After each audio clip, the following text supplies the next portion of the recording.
record on this computer. Maybe I should get a knife. All right, guys. We're here again to review more movies. Woo! Folks, cinema. Don't say fuck. Wait, I said it. Fuck. Fuck. Demonetized. I'm Keith Graber. We also have Heather Rogue, Stefan Bowman. I'm pointing like it's, you know what I mean? Like it'll keep listening. And Christina Ceballos. All right, guys, what have you been watching lately? Heather, start with you. I did not prepare for this segment. I'm trying to think what I have been watching lately. No, Yes. I think maybe I do have to pass. I'll just throw one title out because we were also talking about recommendation. I just want to talk about Antrim because Antrim is a movie that came out. Yes, And, I've heard about that. On and my it's list. cursed. If you watch it, the movie curses you. You finish the movie and they're like, you by watching this movie, you just summoned a demon to go fuck with you. Mm-hmm. And it made me scared, but it was a terrible movie. Like the movie itself was really bad. But Spoiler all the alert. shit they built up around the movie of like, this shit is cursed and anyone who's watched this has died and it's basically The Ring but for real. All that shit got under me. And I was like laughing about it the whole time. And then when the movie was over and they're like, you just summoned a demon. I was like, well, maybe I did summon a demon. I don't fucking know. You So will it got die me. in 7 days. It's a terrible movie, just FYI. But the whole premise of it being a cursed movie was pretty. That's the Antebellum? Antebellum? What? The Antebellum movie? Antrim. Antrim. Antrim? Okay, I don't know which one that one is then. It claims to be from like the 70s, I think, and got like lost in time and then found like later. That's not the one with Yeah. the girl that travels back to the Civil War type stuff? Nope. This No, one okay. has two siblings go into the woods to dig a hole to hell. And Interesting.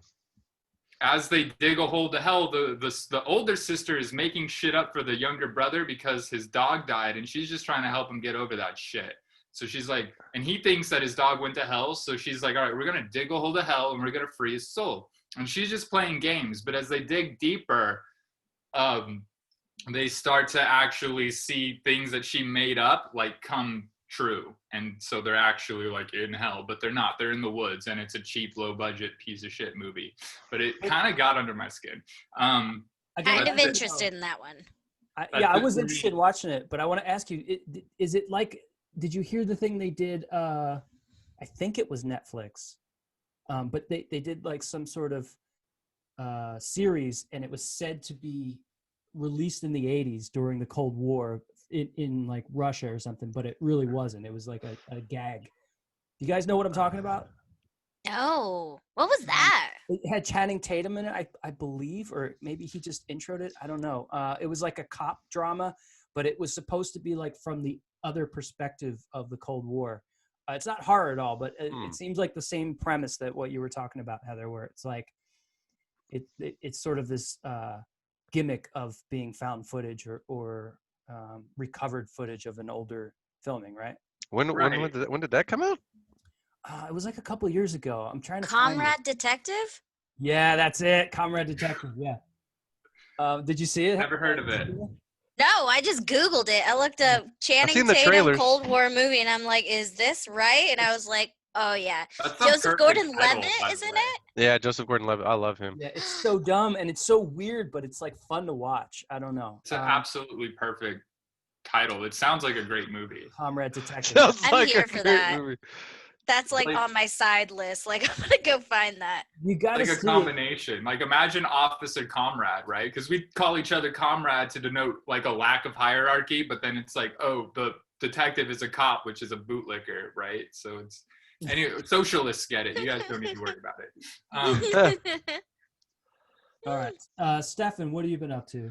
I watched the Grindhouse trailer for Thanksgiving, the made-up movie, which I wish was actually a movie. I watched that several times over and over.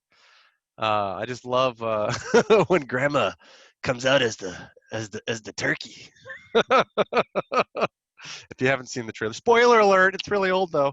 Yeah, Thanksgiving, man. They need to turn that into a fucking movie, man. If you haven't Do seen they, that trailer, though? oh yes, please. I want to see a pilgrim slasher serial killer, and all these helpless families don't know what's going on. And they're all just celebrating Thanksgiving, and he just murders the shit out of all of them. That's me though. That's me though. I mean, maybe that's not for everyone, but it's for me. I want to see that. Let's see. Let's see what else. The original Thanksgiving. Side note, if they did a Thanksgiving movie where there was like ancient Indian burial ground type shit happening, I'd be here for it. I'd be okay with that. You guys know the supposed real story of the first Thanksgiving, right? So apparently a settlement of colonists befriended one tribe, and that tribe said, "Oh, since you have all these guns, will you help us kill this other tribe that we're at war with?" And they did that, and then so they developed that partnership. So there was like a massacre, but it was not, it wasn't like the genocidal stuff that we kind of think of or argue about when we reference Thanksgiving. It was like a peace treaty. Yeah, it was like a treat. It was like one set of assholes and another set of assholes fighting a different. You know what I mean? It was kind of complicated. Yeah, it was like, I think it was during World War I. Both the sides, like for Christmas, they called it a truce. Oh yeah, and they just hung out because it was Christmas, and they just were like, okay, guys, we're buddies for today. Then tomorrow we go back to war. Yeah. And then all I know is we're on stolen land. That's it. That's all I know. Keep going. And then I watched there was some horror Blu-ray that I got a little while back I didn't get to, so I watched the 4K transfer for Species with Natasha Henstridge. I really liked those two movies. Didn't care for the other ones. And then Silent Hill. I really like that one. Oh yeah. I love Silent Hill. Yeah. I have like a huge Japanese scroll poster of the Pyramid Head. That's one of my favorite. That's one of my favorite characters. If I get a tattoo, I'd get Pyramid Head right here. I love. Oh yes, yeah, that's right. That's right. Super dope. But I love when he holds up the chick who's like throwing rocks at the lady, and she's not paying attention. Oh yeah, and then Pyramid Head holds her up and then tears her skin off like a fucking old sock. Yeah, the religious chick, right? Yeah.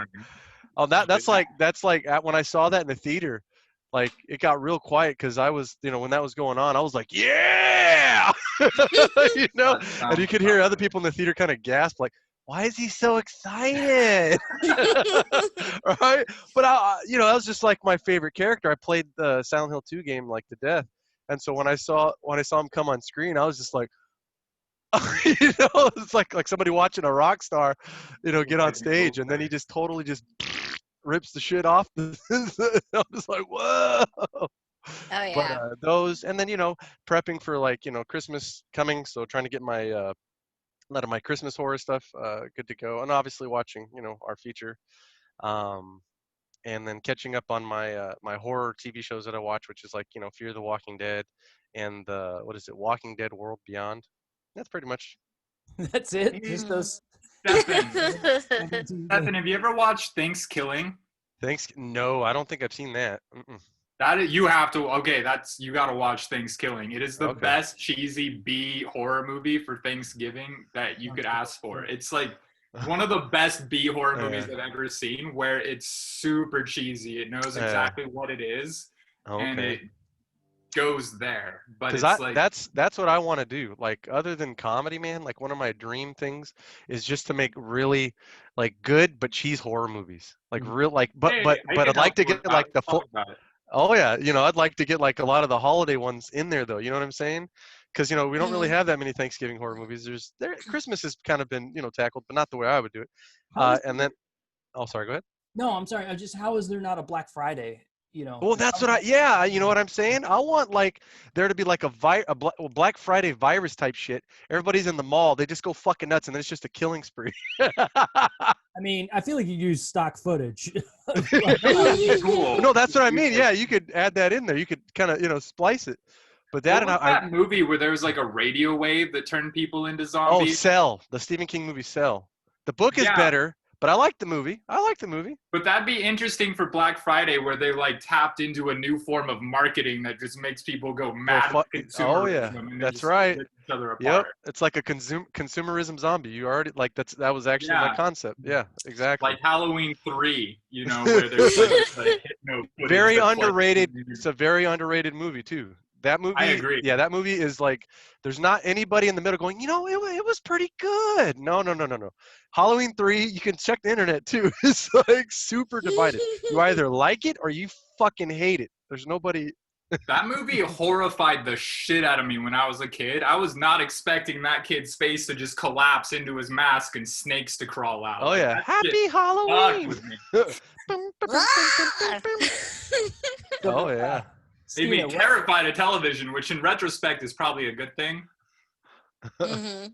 Stina, tell us a little bit about what you're up to and what you're. Oh man, I've been Thanksgiving out.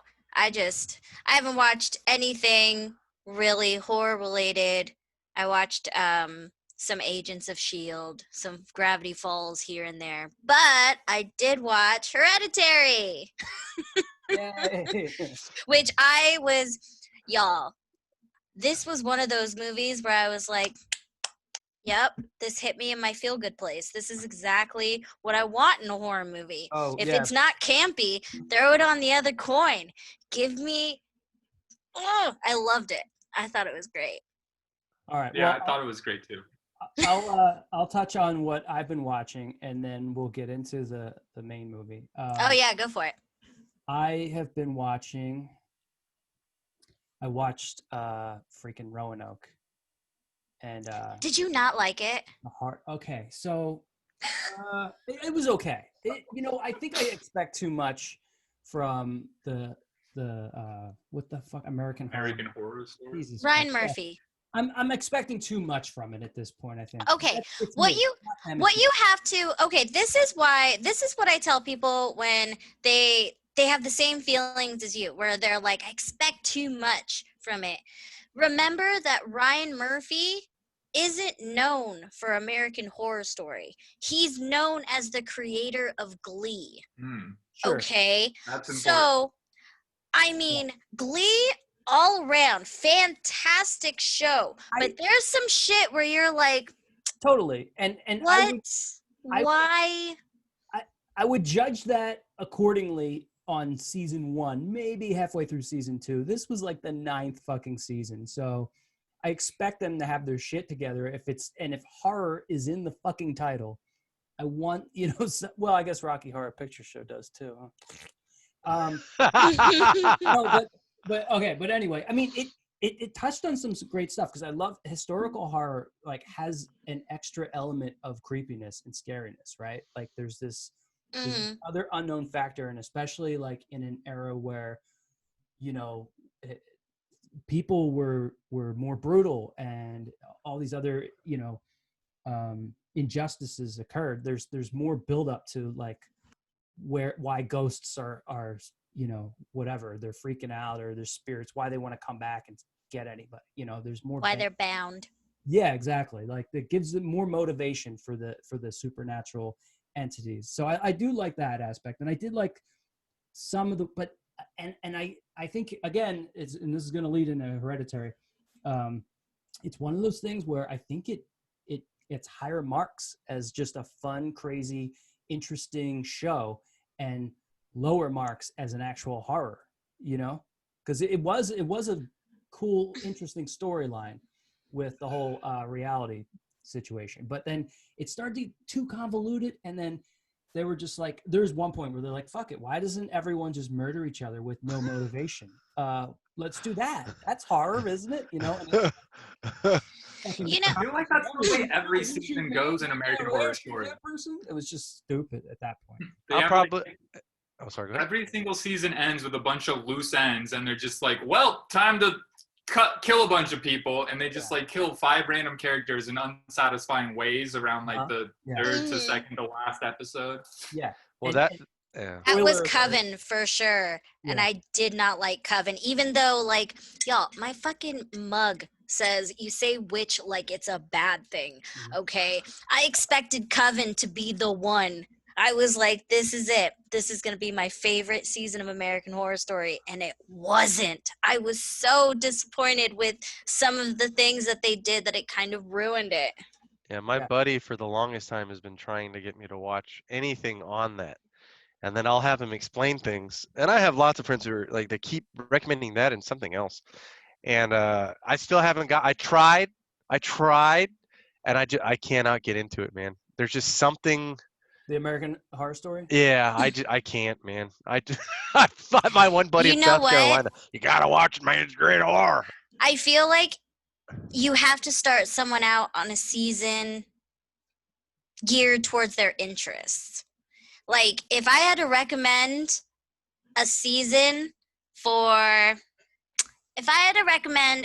for each one of you guys, Stefan, I'd say you'd probably like the newest one, 1984. Oh, okay. You'd absolutely. I think that out of all of them, that's one you'd probably get into. Oh, okay. I think, Heather, I think you'd really like Cult. Have you seen Cult? I did. That is actually my favorite season.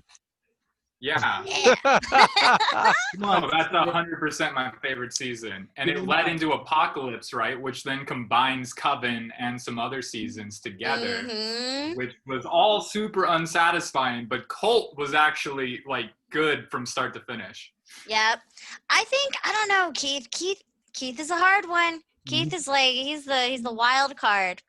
I'd say, ooh, this one's, out of all of the American horror stories, I don't know.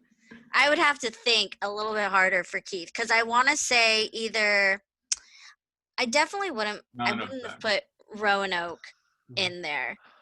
I think you may get a kick out of oh God, which one is it?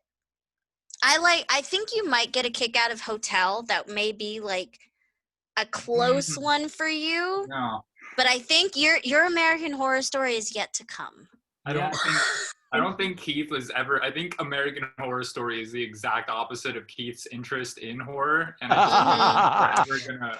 I want to be fair here too. I want to say, like, American Horror Story, they do a really, it's entertainment. It's like, it's a good job at being an entertaining whatever. You know, there are like all these flaws that we're talking about when we get into character motivations and just things that are unsatisfying. But yeah, like, I think my style is something that I like a movie that takes itself sort of very seriously, but in a subtle way that isn't seen on screen all the time, you know. But there can't be anywhere like, we just said fuck it and here's this goofy thing, a cartoon came out, you know what I mean? Like, it can't be stupid at any point.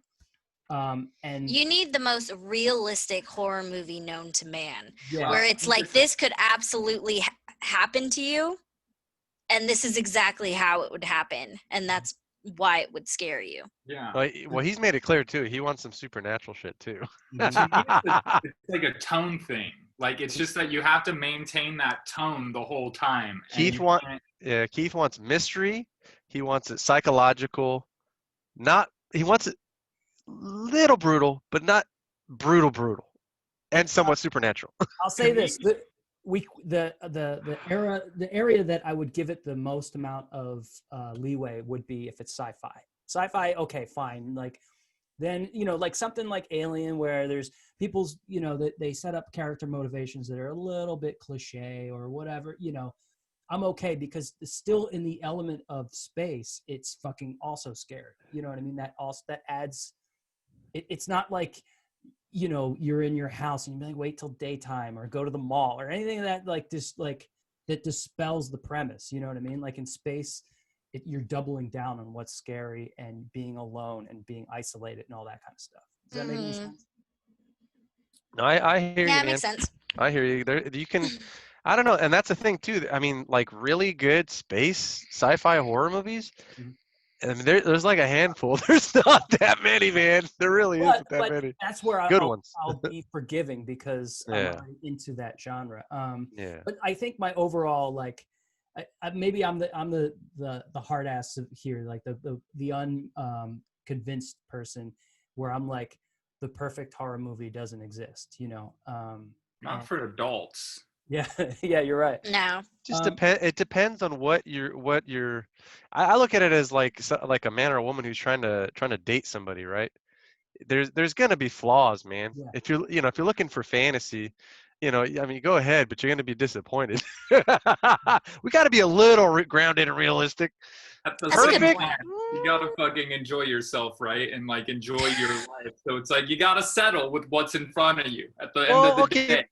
Like, Maybe I'm not. watching this movie. I'm invested. It's time to just watch this fucking movie, and then I can have thoughts about it when it's over. Well, maybe not settle, but just have some, realistic grounding that, and that's the sad thing with some horror movies, right? It starts out great, the middle's good, and then the ending just sucks, right? Or starts out great, the middle sucks, but the ending's good, or the whole thing fucking sucks, right? I mean, Yeah. Yeah. And for me, American Horror Story was like dating a guy with a bunch of flaws, and I'm like, everything's wrong here. I don't- see, and that's But I'm why gonna see where it's going. Maybe there's a surprise ending. We always and then see the how this surprise ends, though. sucks Yeah. too. And that's why I've not gotten, I've sampled like good 15 minutes or maybe a first episode on some of those, Yeah. and then not gotten all the way through. And my Well, buddy's that's- like, I man, but always it's end up feeling robbed. It by doesn't American live Horror up to Story. horror, and Yeah. I think that's the segue into the movie that we're going to review today, Hereditary, because Hereditary is another it's another work that's like it's technically horror, but it's meant to not be in certain parts. And I don't know, I like this film. I thought this film was really good. In fact, one of the films that I would normally watch even when I'm not looking for horror, but it's like a partial horror. Am I wrong? I think Amazon has it as a mystery horror, if I'm not mistaken. I believe. I think the director, as far as I read, the director intended it to be partially like a family drama. Oh yeah, Ari Aster. Right. Mhm. Right. And a lot of, I think, horror falls into that category. Like we were debating this, Stefan, about I Saw the Devil, where I would look at that as like a revenge thriller and not as a horror. You know what I mean?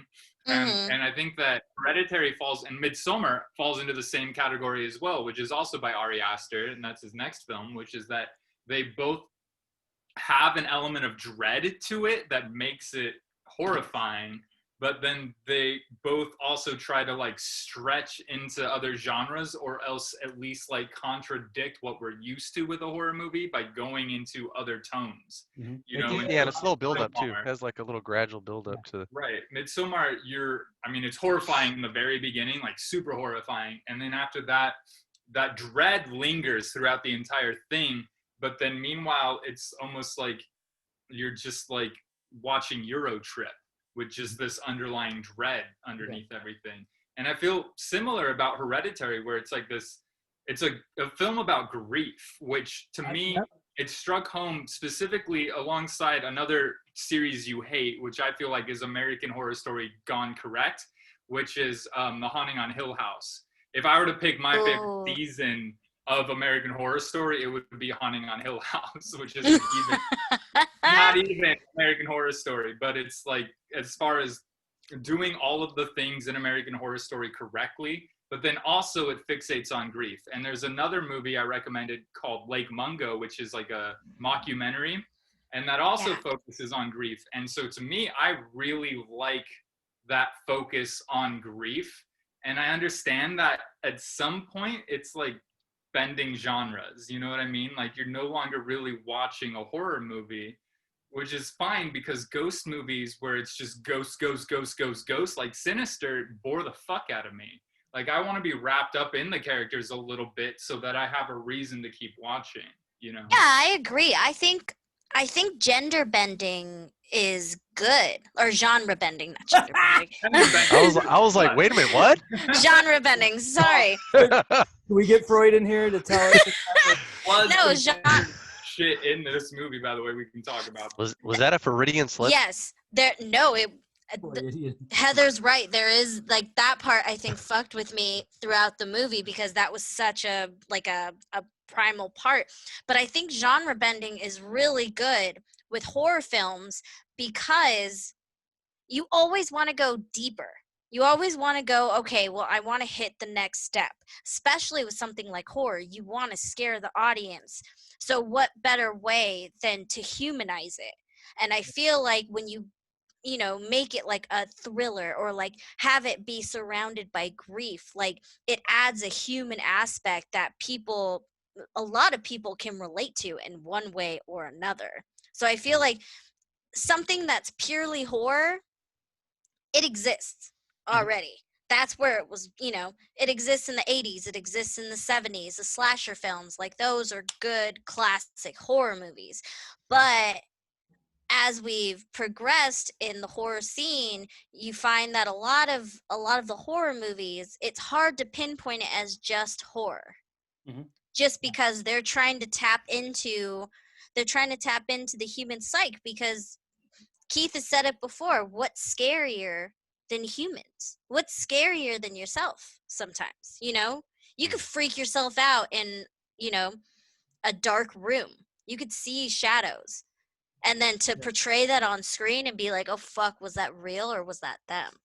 Yeah, and You know? my point was that I think that this film, like, I think it gets, honestly, it's unfair, but it gets higher marks as just a thrilling movie, and it gets lower marks if it tries to be, if you try to categorize it as a horror movie. And that's not a fair process, because, like, think about if you change all the horror in this movie to comedy, then it would be a family drama that we would translate that as just being entertaining. It was a very entertaining family drama, you know, and I don't know, with it being horror and family drama, it's a little bit like it's a horror that didn't take me far enough. It didn't get me where I wanted to go. But I think it's a great movie, and I think it hit a lot, and it took itself very seriously. The tone was, you know, I don't know, strong, inconsistent, because the first half was just mostly about crying and grief, and then it got into horror. I would have preferred a little smoother, like, kind of progression through that, you know. No, because the director, what's his name? Ari Aster. Ari Aster. Ari Aster, man, he's really good at leaving the breadcrumbs. Because I think it was within the first like 15 minutes. That's like, there was a point at the very end of the movie, or like towards the end of the movie, where there was like 20 minutes left, where I thought, I went back to a scene, which, spoiler alert, I'll go ahead and throw it. The letter that Annie found in her mom's like scrapbook. Right. Oh, If yeah. you read that letter, that described the entire movie. That described everything that was happening. And I thought back to that letter and I was like, holy shit. Like, there's just like the little tiniest things. Like, he left all these different breadcrumbs during the parts where it wasn't supposed to be scary. But he left you all of these clues. Like, just the fact that, like, the other scene that got me later was the scene where Charlie's in bed and Annie's trying to console her. And she said, Grandma always wanted me to be a boy.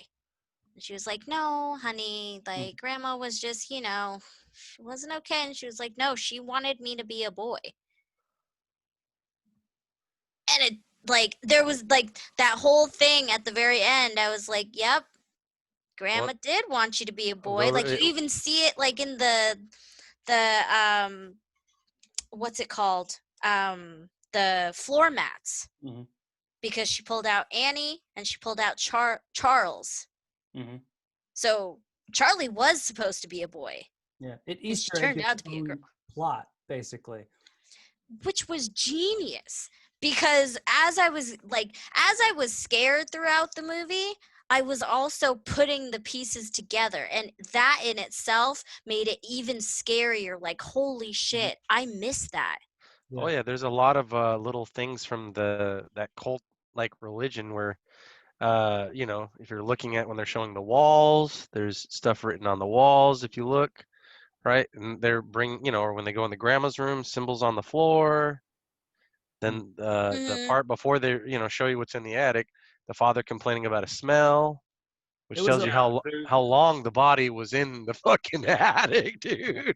It was a little heavy-handed There's a breadcrumbing the nut allergy. That was like a loaf. That was a bread loaf. They were like, "Hey, Oh, this is God. how she's gonna," and I was like, "Okay." That's more like payoff. That's more like set up payoff kind of thing where it's Mhm. like we have to set this up so it doesn't come out of nowhere. You know what I mean? And so Mhm. like they have that nut allergy introduced in the beginning just so that when it happens, you're like, okay, this makes sense. This isn't out of nowhere. There's payoff going on Yeah. with this I don't know if there's a situation. fix for it, but I did feel like it was force-fed. I felt like, I kind of rolled. That was an eye roll moment in the film. So you wish it was Oh, more subtle, right, Keith? You wish it was a little bit It- more subtle. I mean, I don't know. I wish I love it when I'm wrong. When I guess something out loud to my wife, we're watching it, and I'm wrong. I love that because I'm like, this movie's smarter than me, but it thinks I'm smart. That's smart. I'm not, but it thinks I am. Right. This is not that movie, right? This is that movie where it's like it's subtle, but it's there from the beginning. Well, it is. And for the I most was part. watching this movie for the second time this week. Yeah, I think there's just a few I was watching clunky and missteps in this movie, but for the most this part, it delay is. fucking. Oh, is there a delay? Sorry, Heather. No, keep going. Sorry. I think that all the criticisms I have about this movie are just very small parts. I'm talking about like 5% of this movie being problematic. Like it was a pretty good movie. It was nearly a perfect movie in my opinion, actually. Mhm. I think I'm gonna have to agree with you, Keith, that the peanut allergy was the one thing where I was like, "This girl, your child is deathly afraid of peanuts, and you're just sending her everywhere without an EpiPen." Because I was like, that's like one of those things where it's like, all right, keys, phone, EpiPen. yeah, it should have been in the Like- car. Why wasn't it in the fucking car? Yeah, like there was no EpiPen anywhere. That was the one thing where I was like, that's It's a like lot. we don't have Comes one. off negligent, doesn't it? Well, yeah, because my cousin Amy, she actually has a severe peanut allergy, and it's always in the car. It's always in the car. Right. So I like that it's sort of like not exactly a horror movie, but when the monster in a horror movie is a Snickers bar, I don't know. What are we doing here? but I will say, man, when a spoiler alert too, though, but when Charlie has her head out the window Mhm. and fucking hits that phone pole, man, That was the awesome. way that they directed the impact and the sound and everything on that, beautiful, man. Because when Oh, that it really fucker hits, blew dude, me it away. hits. Oh! Yeah. I will I say could- this. Oh, Sorry, go ahead. I was just going to say that the way that scene played out, I do appreciate the non-cliche. It wasn't like cops on the scene or any of that kind of stuff, and how that Peter went home and just went to bed. It was a little bit like, this is the version of like imperfect people being in shock and how they react to Yeah, something. they wouldn't know what to do. Exactly. That fucked me up. I That was like, what oh got my me, God. too. But the Like fact like that I no was one, watching the first time I watched this movie, I'm watching it and I'm thinking like, okay, this is fucking whatever. And then as soon as that scene happened, I'm like with fucking Peter in the car, just like, what are you gonna do? What are you gonna do? What are you gonna do? What are you gonna do? And then he just starts driving, and I'm just like, I get it, man. I get it. Like, it's like, I was so convinced. Like that scene shook me. I was like, holy shit. I was like, when he was sitting there in the car and you saw like that like little image of the ditch, I was like, do it, man. Floor it. If you die, that's karma. If you didn't, like that's what I would have done. Like just drive into the ditch, say it was an accident, not go home and let my mother find my little sister decapitated in the setting the shit back. up. Mhm. I don't I know was if like- I've been able to think in that situation. You know what I mean? Yeah. It's like, oh, my sister's fucking head is sitting 20 feet up the road. What the fuck do you do? what You know. anything that anyone says they would do is entirely theoretical. Oh yeah, exactly. Because a Yeah.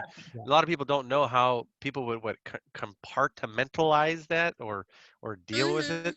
Yeah, Spoiler alert. realistically. Oh, sorry. Oh, go ahead. I was just saying. I love at the end when they have her head on that statue, kind of like she's a saint, the severed head. Mhm. Oh, the ants on the head. Ooh. Oh, that was good. Yeah, because right when he gets into that little clubhouse and they're all the the naked people and everybody's kneeling, and then they show the statue and it almost looks like Jesus, but it's his sister's head on there. I will say Yep. this, that I started to lose that a little bit when no one, I don't know how it played out, but they didn't show anyone confronting Peter about this situation. Like, I feel like that shock kind of, it carries over to the mother, but not as much as his. And then the father was like, but somebody's like, hey, bro, what happened? Like, you know what I mean? Like, they just kind of glossed over that in the story. And I feel like, Well, they were trying to. behind the scenes, but whatever. I feel like Annie was just trying to. I feel like Annie was trying to not only like stay sane, like that's a big thing. Like she was trying to keep her shit together, which God bless her. I don't blame her. She went through a lot of shit in that movie. Yeah. But she was also trying to protect Peter in a sense by not telling him about like when she figured out that juju in that house was no bueno. She was like trying to get her husband to help. Like she didn't want to take Peter out of the house. She didn't want to get as far away as possible. She was like, he's in danger. We need to stop this. So I mean, parents do some weird shit when they think their kids are in danger, or there's like there's some mama bear reaction that kicked in with whatever else was going on in her fucking brain, which was a lot. That like I can't really blame her. Plus the whole like the reason he was scared of her, like, oh my God. Like, how do you talk to that kid anyways? At what point though does the dad not say, hey, you know what? There's some fucked up shit going on. I'm gonna take the son. We're gonna go. Call me when it's over with. It wasn't necessarily in the house in this film. It wasn't the house that was the spooky, haunted version of what was happening. And I will say that so when she was doing the miniature of the scene, then we kind of got the impression that like, oh yeah, they talked to the cops, they figured out the whole there was an investigation, but like I didn't feel satisfied that Peter wasn't like initially confronted and there wasn't like cops saying what happened. I felt like that would have added to a little bit of the tension in the story too. I don't know. Yeah. Well, see, with that's where my brain kind of wandered off and maybe started adding stuff that wasn't there. But what that started to do on my second viewing is I started thinking, the people that are in the cult, are any of them related to any of the law enforcement, going on with that investigation to the point where they can kind of control the outcome of what does or doesn't happen in a sense, right? Like how big was that cult? It would have been so much, it would have like added to the tension if they did have that investigation scene and then it turns out, and then like the cop is just like, okay, there's nothing going on. And she learns the guy's name. And then when she's going through the mats, his name could have showed up on one of the fucking doormats. It could have been something as simple and subtle as that in keeping with the rest of the movie. But I kind of agree with Keith, which is that after that peak scene where spoiler alert, the sister fucking dies. After that, it kind of does like a little, it kind of like, it has a dip. It goes back to the family shit that you just like were sitting through in order to get this high tension scene. And then now you're back in this fucking family drama shit. And it's like, I'm dreading what's going to happen next. I'm dreading what's going on with these cult members. But the tension in the scene is depleting a little bit. And I feel like the same thing happens with Midsommar, where it's like in the very beginning, it's super tense and horrifying. And then there's like a regular movie and a buildup, and there's like dread going on underneath the scene as you're watching all these other parts unfold that kind of keeps your interest in the scene, because you're like, there's something horrifying happened earlier, something horrifying is going to happen again. But as far as what's going on, it's not even like directly related anymore. It's like in this case, it's about Toni Collette's character's just like insanity and her struggle to stay sane. And in Midsommar, it's like about their Euro trip, right? And you're still stuck with this underlying like concept of fucking family grief, and there's a cult going on, but you don't know when that other shoe is gonna drop. And meanwhile, they're doing a bunch of shit that kind of just wastes your time. They're filling it. You know what I mean? It's like filler. And to your point, Heather, I agree there.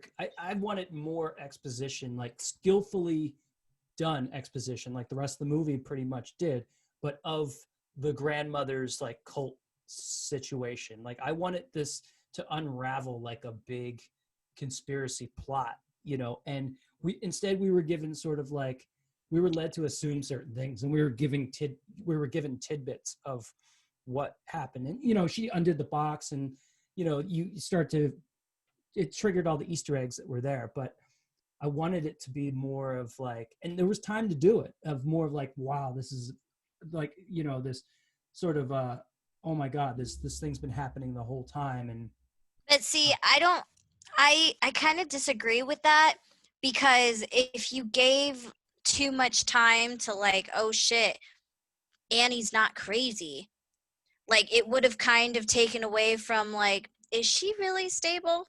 Is anybody here really stable? Yeah. Like, is this like, I think giving giving her too much would have altered the ending for sure. Mhm. Well, Like yeah. I like the ending because it's not what you would expect.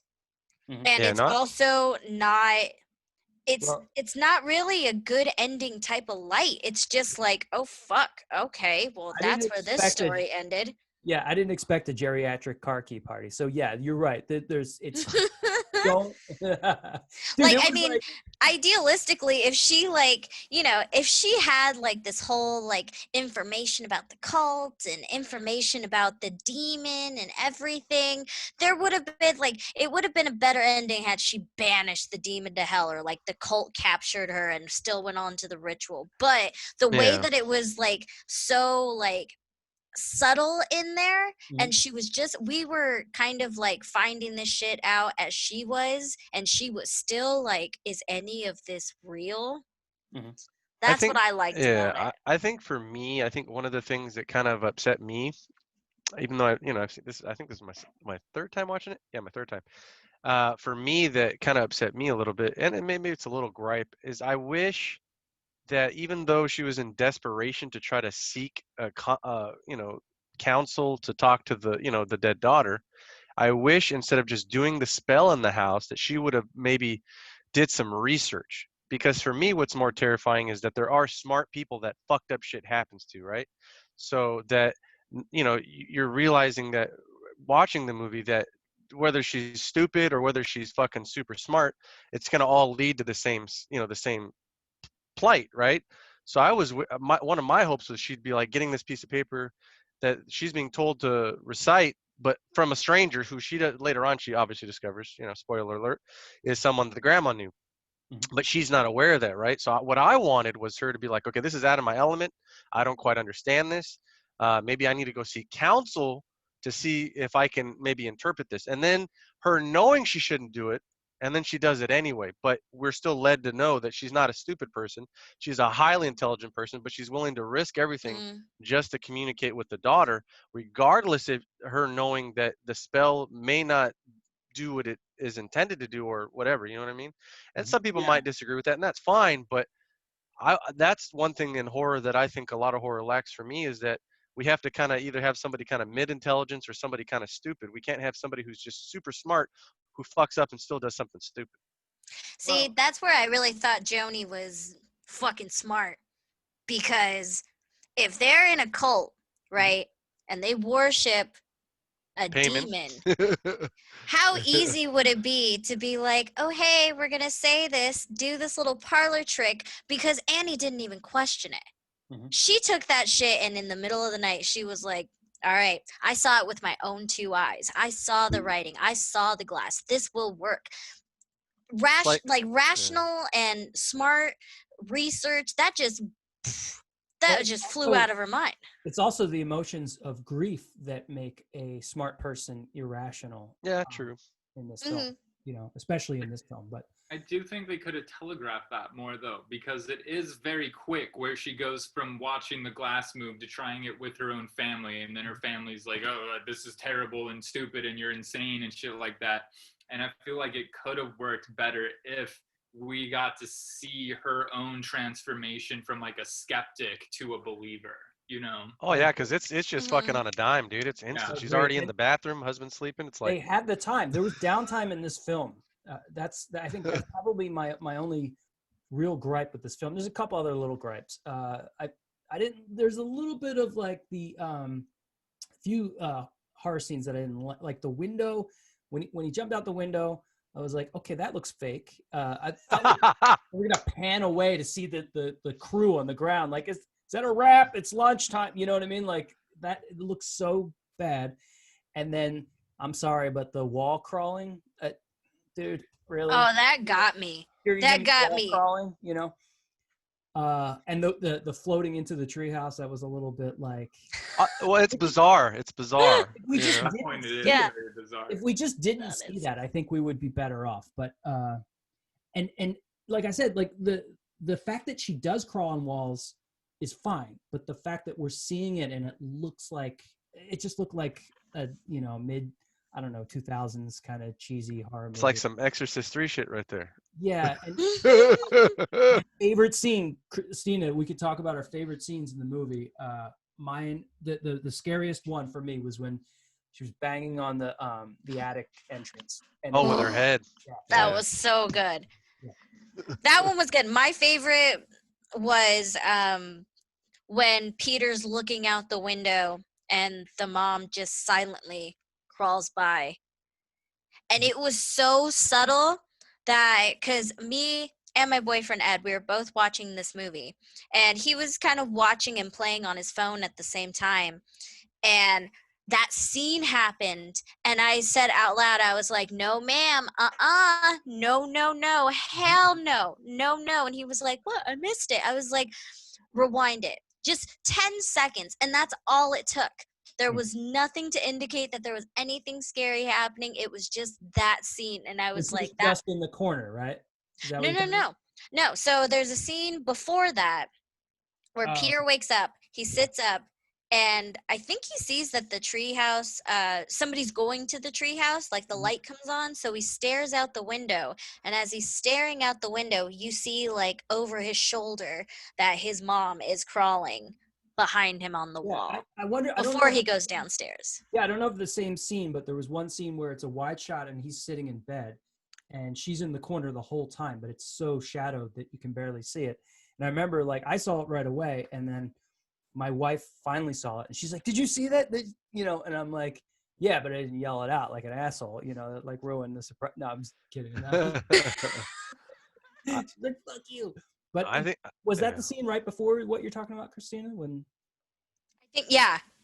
Okay. Yeah, where I didn't see that. So if I go back, because I didn't notice her in the corner originally. So I'm sure if I go back, she was in the room the entire time, right? Yeah. And it's sort of that, you ever see, have you ever had something that like, I don't know, somebody put a hat on above a jacket and it looks like a person and you catch it out of the corner of your eye and it startles you because it looks like a person.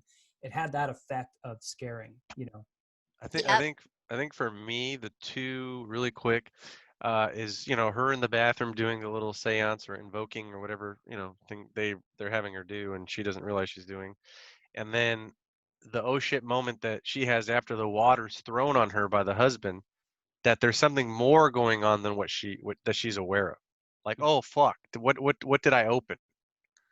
Because I don't think this is my daughter now.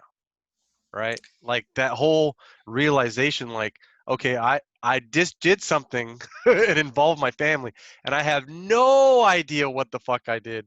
And now it's gotten to a point where she's even trying to throw a sketchbook into the fire and she's catching on fire. Oh, what did I do? Right? Yeah. That to me is just like, okay, yeah.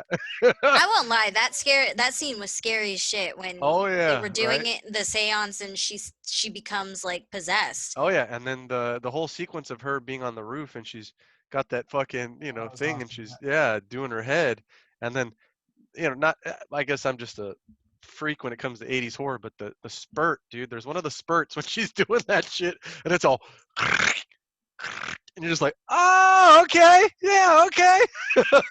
That was just like, whoa. I mean, because when I saw it in the theater, and there was some chatter when that scene came in, like the theater just got fucking quiet as shit. What about you, Heather? It's gotta be when Charlie loses her head.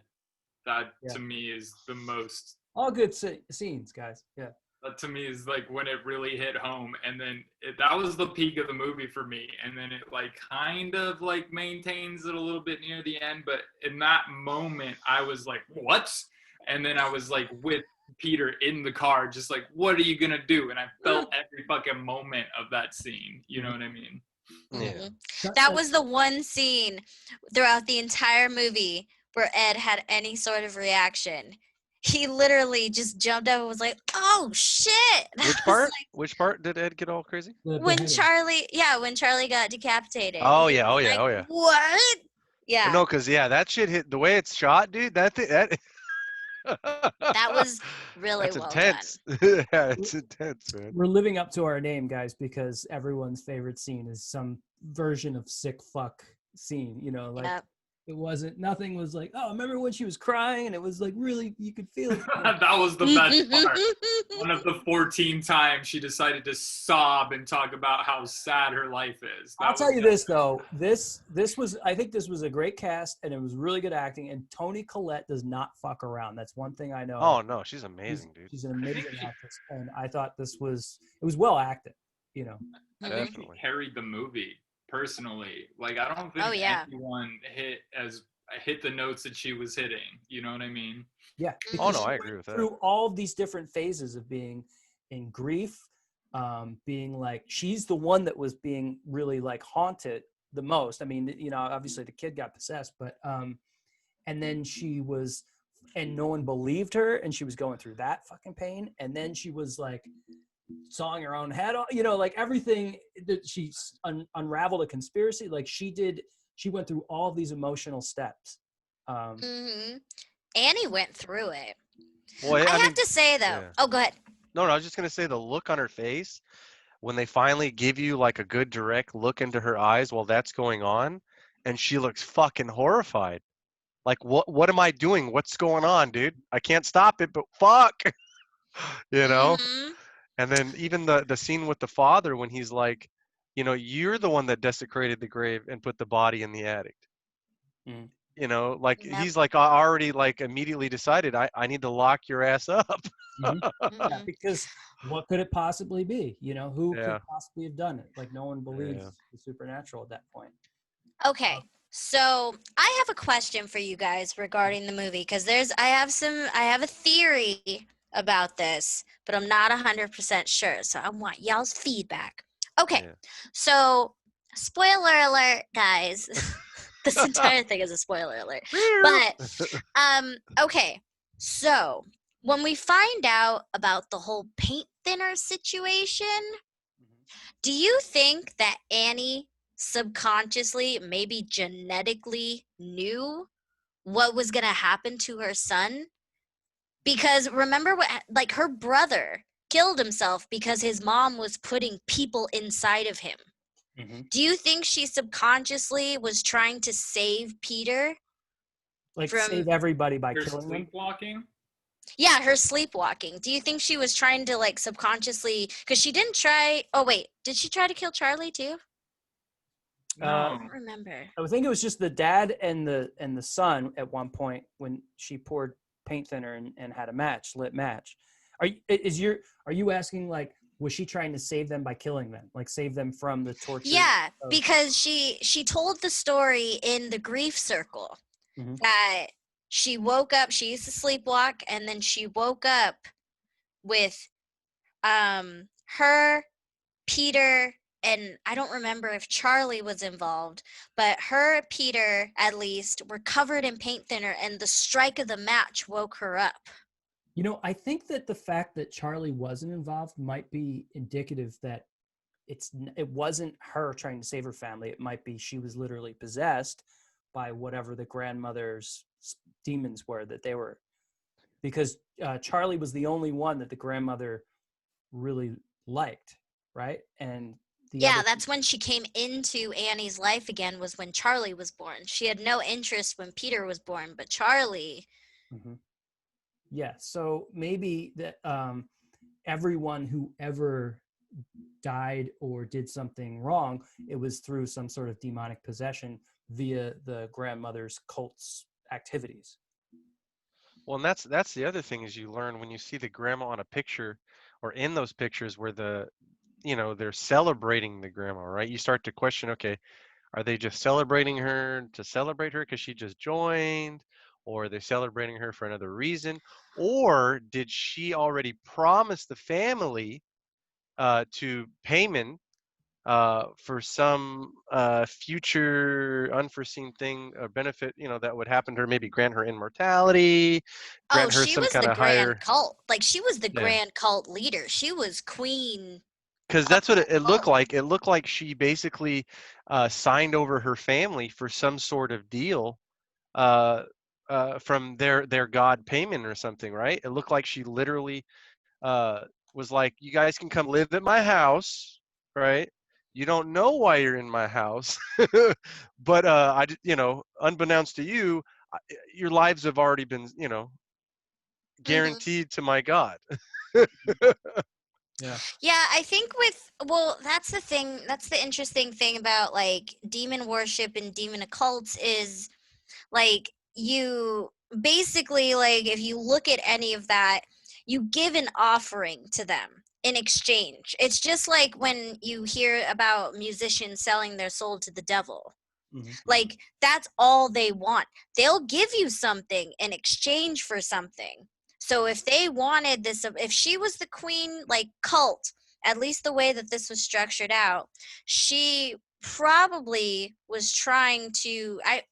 I assumed that she tried to use her own son So as a then, vessel for him, yeah. So and maybe, then she yeah. found she obviously gave up on that, estranged herself from everyone including her daughter, but then when she found out about Charlie, she was like, second chance, I can do this, I can still do it, and it Yeah. worked.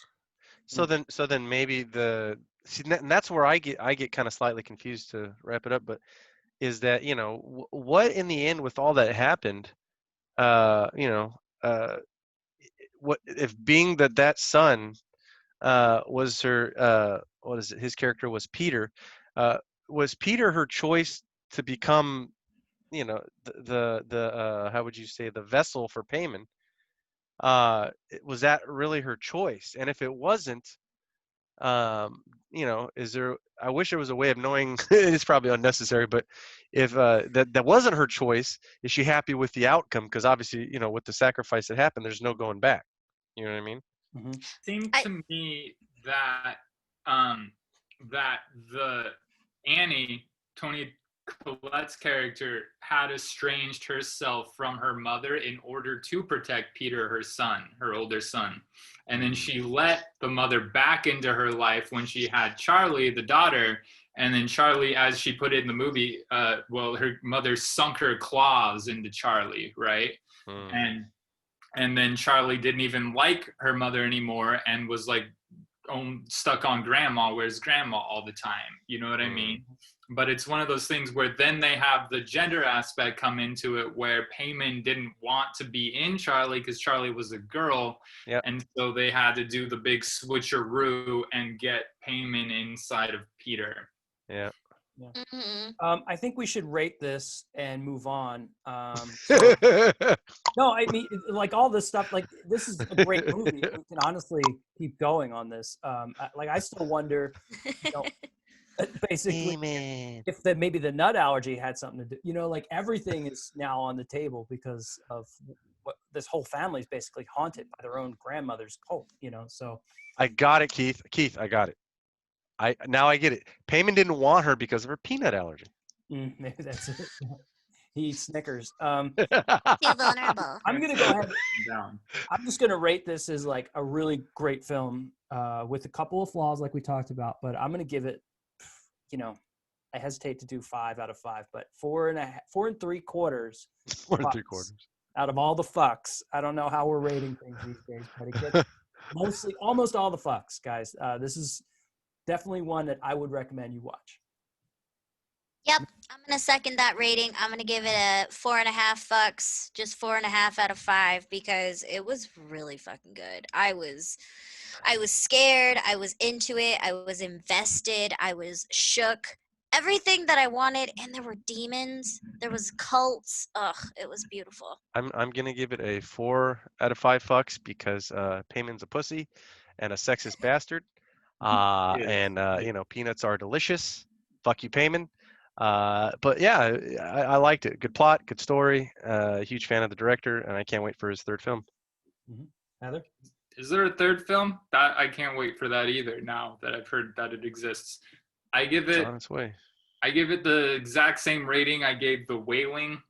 So if you look back and look, I don't remember what it was, either a 4 or a 4.5, and I give you the same rating to Hereditary. And Hereditary is better. It's just that it's better for American audiences. I don't know if shit got lost in translation for The Wailing or if it was just like too tonally shifted or whatever. Things that I'm willing to forgive The Wailing on, Hereditary does not have the same flaws. So same rating from me, but actually for general audiences, it's a better movie. Yeah, and it's for fucks. It's not for folks. It's not a sick, twisted, cheesy like masterpiece in that sense. Like it's not torture porn. All of the fucking gore is there on purpose, deliberately, with like meaning behind it. But it's like, it's not for children. Let me put it that way. Well, Girl, I don't 100% know. agree with you. I 100% agree with Heather because this is a fuck kind of movie. This is a very fucked kind of movie, you know? I would not recommend this to someone who's like, I don't like horror movies. I just want something to kind of scare me. Like this, no. It'll mess those people up psychologically. That's Either different. that or they won't appreciate it. Yeah. Well, it's a Saturday morning cartoon kind of day. You don't tell anybody. You put it on the last 20 minutes of the movie, and you just show it to the folks, You're man. gonna get divorced. Yeah.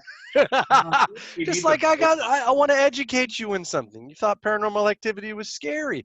Let me just show you this last 20 minutes. Come on, folks. So You're fucked. That makes this film a must-watch from the sick fucks of cinema. Oh, absolutely. Good, Hell yeah. Good for Toni Collette and good for Hereditary. Okay, guys, should we talk about next week's picks? Oh Go yeah. for it. Throw it out. Yes, pick one. I made a list, and we've already hit on some of it. We already shit-talked some of the but okay, so I have 4 picks. One of them is Sinister from 2012. Heather's favorite. It's a mixed bag of shit here. So we'll get to like kind of, I don't know, it'll touch on a lot of different subgenres of horror. So Suspiria, which is the 1977. That's the original or the remake, Keith? The original, the Okay. Dario Argento. That's the best one. The remake's all right. And okay, so that's an oldie. That's a sort of a classic Italian horror.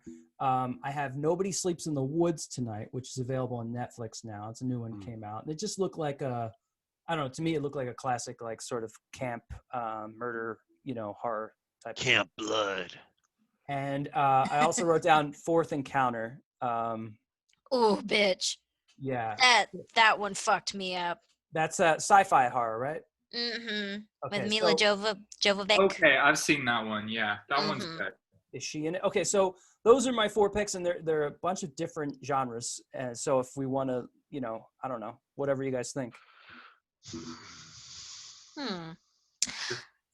I've seen 2 of them. I've seen Sinister and Fourth Kind. Fourth Kind is really scary.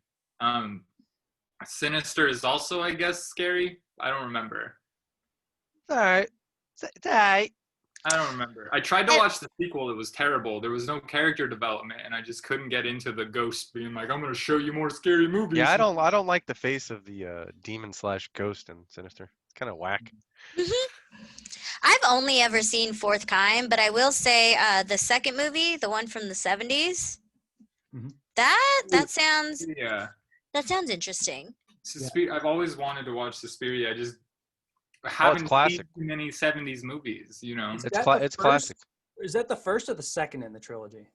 It's the first. Yeah, I think I'm gonna say it's the first. Yeah, what was in his the trilogy. other one was Inferno? Is that I know there's what is it?